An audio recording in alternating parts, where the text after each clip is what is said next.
Friends, എല്ലാവർക്കും സുഖമാണല്ലോ. അപ്പൊ എല്ലാവർക്കും സുഖമെന്ന് വിശ്വസിക്കുന്നു. അപ്പം ഇന്ന് ഞാൻ വന്നിരിക്കുന്നത് 2 മിനിറ്റ് കൊണ്ട് വേഗത്തിലൊരു ചീരത്തോരൻ എങ്ങനെ ഉണ്ടാക്കാം എന്നുള്ള റെസിപ്പിയും കൊണ്ടാണ് ഞാനിന്ന് വന്നിരിക്കുന്നത്. അപ്പൊ നമുക്കത് എങ്ങനെ ഉണ്ടാക്കുന്നത്, അതിന് വേണ്ടുന്ന സാധനങ്ങൾ എന്തൊക്കെയാന്ന് നോക്കാം. അതിനു മുമ്പായിട്ട് എന്റെ കൂട്ടുകാർ, നിങ്ങൾ എന്റെ ചാനൽ ഇതാദ്യമായിട്ടാണ് നിങ്ങൾ കാണുന്നതെങ്കിൽ, എന്റെ വീഡിയോ കാണുന്നതെങ്കിൽ പ്ലീസ് നിങ്ങൾ എല്ലാവരും എന്റെ ചാനൽ സബ്സ്ക്രൈബ് ചെയ്യണം കേട്ടോ. സബ്സ്ക്രൈബ് ചെയ്തിട്ട് ബെല്ലൈക്കൺ പ്രസ് ചെയ്ത് ഓളെന്ന് കൊടുത്താൽ ഞാൻ ഡെയിലി ഇടുന്ന വീഡിയോയുടെ നോട്ടിഫിക്കേഷൻ നിങ്ങൾക്ക് കിട്ടും കേട്ടോ. അപ്പൊ നമുക്ക് അതിന് വേണ്ടുന്ന സാധനങ്ങൾ എന്തൊക്കെയാ, എങ്ങനെ ഉണ്ടാക്കുന്നതെന്നുള്ളത് നമുക്ക് നോക്കാം. അതിന് വേണ്ടിയിട്ട് ഞാൻ ഒരു കെട്ട് ചീര കേട്ടോ. ഒരു കെട്ട് ചീര എങ്ങനത്തെ ചീര എന്ന് പറഞ്ഞാല് വലിയ ഇലയുള്ള തണ്ടുള്ള ചീര വരുമല്ലോ, അതാണ്. അത് ചെറിയ ഇലയുള്ള ചീരയായാലും നല്ലതാണ്. ഞാൻ അപ്പം പിന്നെ ഈ തണ്ട് എന്ന് പറയാൻ കട്ടിയില്ല, അപ്പൊ തണ്ട് കൂടെ അതിന്റെ കൂടെ അരിഞ്ഞോണം കേട്ടോ. അപ്പൊ അത് അറിയാത്തവർക്ക് വേണ്ടി ഞാൻ പറഞ്ഞതാ കേട്ടോ. അപ്പം ഒരു കെട്ട് ചീര എടുത്തിട്ടുണ്ട്. അത് കഴിഞ്ഞിട്ട് എണ്ണ, നിങ്ങൾക്ക് വേണേൽ വെളിച്ചെണ്ണ എടുക്കാം കേട്ടോ. ഞാനിപ്പോ എണ്ണ എടുത്തേക്കുന്നത്. തേങ്ങ എടുത്തു, വെളുത്തുള്ളി ഒരു 5-6 കഷ്ണം വെളുത്തുള്ളി, എരിവിന് എത്ര എരിവ് വേണോ അതിനനുസരിച്ച് പച്ചമുളക് എടുക്കണം. നമ്മൾ വേറെ എരിവൊന്നും ചേർക്കുന്നില്ല. ഉപ്പ്, കടുക്, ജീരകം. അപ്പൊ നമുക്കത് എങ്ങനെ ഉണ്ടാക്കുന്നതെന്ന് നോക്കാം. അത് ഞാൻ ആദ്യം സ്റ്റൗ കത്തിച്ച് ചീനച്ചട്ടി അടപ്പിലോട്ട് വെക്കട്ടെ. അപ്പം ചീനച്ചട്ടി നന്നായിട്ട് ചൂടായി. അതിലേക്ക് നമുക്ക് ഒരു 1.5 സ്പൂണ് എണ്ണ ഒഴിച്ചു കൊടുക്കാം. നിങ്ങളുടെ ആവശ്യത്തിനുള്ള എണ്ണ, കൂടുതലോ കുറഞ്ഞാലും കുഴപ്പമൊന്നുമില്ല കേട്ടോ. ഞാനൊരു 1.5 സ്പൂൺ ഒഴിച്ചു. എന്നിട്ട് ഇതിലേക്ക് നമുക്ക് കടുക് ഇട്ട് കൊടുക്കാം. ഒരു 1/2 സ്പൂണ് കടുക്. ഇനി ആ കടുക് നന്നായിട്ടൊന്ന് പൊട്ടട്ടെ. അപ്പം കടുക് നന്നായിട്ട് പൊട്ടുന്നുണ്ട്. അതിലേക്ക് നമുക്ക് എടുത്തു വെച്ചിരിക്കുന്ന 1/2 സ്പൂണ് ജീരകം ചേർത്ത് കൊടുക്കാം. അതും കൂടെ അതിന്റെ കൂടെ കിടന്ന് മൂക്കട്ടെ. അത് മൂത്തിട്ടുണ്ട്. അതിലേക്ക് നമുക്ക് എടുത്തു വെച്ച പച്ചമുളക് ഇട്ട് കൊടുക്കാം. അതിന്റെ കൂട്ടത്തിൽ തന്നെ നമുക്ക് വെളുത്തുള്ളിയും കൂടെ ചേർത്ത് കൊടുക്കാം. ഇനി അത് പച്ചമുളകും വെളുത്തുള്ളിയും കൂടെ ഒന്ന് അതിന്റെ കൂടെ കിടന്നൊന്ന് മൂക്കട്ടെ. അപ്പൊ നമ്മളുടെ വെളുത്തുള്ളിയും പച്ചമുളകും എല്ലാം മൂത്തു. അതിലേക്ക് നമുക്ക് അരിഞ്ഞു വെച്ചേക്കുന്ന ചീര ചേർത്ത് കൊടുക്കാം. തീ കുറച്ച് വെച്ചേരാം കേട്ടോ. ചീര എല്ലാം കൂടെ ഞാനൊന്ന് ചേർത്ത് കൊടുക്കാം. അപ്പം ചീര ചേർത്തു. അത് ജസ്റ്റ് നമുക്കൊന്ന് മിക്സ് ചെയ്ത് കൊടുക്കാം.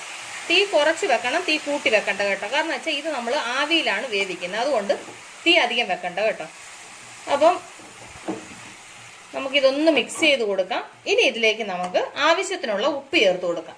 നിങ്ങൾ ആവശ്യത്തിന് ഉപ്പ് നമുക്ക് പിന്നെ വേണമെങ്കിൽ നോക്കാം. ഉപ്പം കുറച്ച് ചേർത്താൽ മതി കേട്ടോ. ഒരുപാടായി കഴിഞ്ഞാൽ കഷ്ടമാണ്.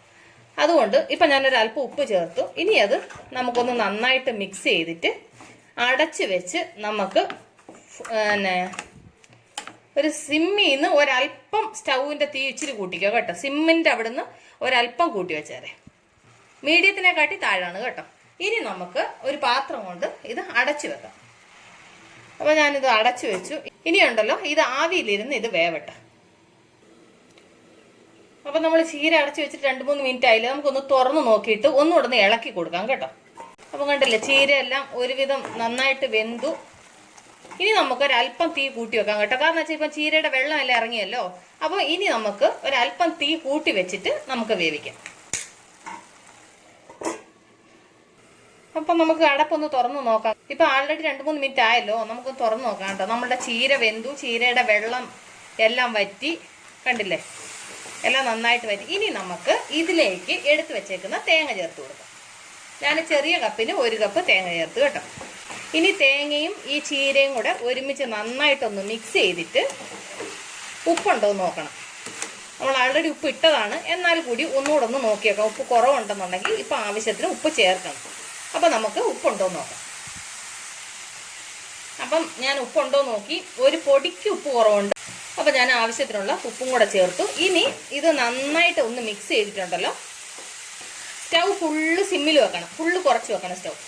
ഇനി നമുക്ക് അടച്ച് വെച്ച് 1 മിനിറ്റ് കേട്ടോ. അധികം നേരം വേണ്ട, കാരണം എല്ലാം വെന്തു, എല്ലാം ആയിട്ടുണ്ട്. ആ തേങ്ങ ഒന്ന് അതിൻ്റെ കൂടെ ഒന്ന് മിക്സ് ആവേണ്ട ടൈമേ ഉള്ളൂ.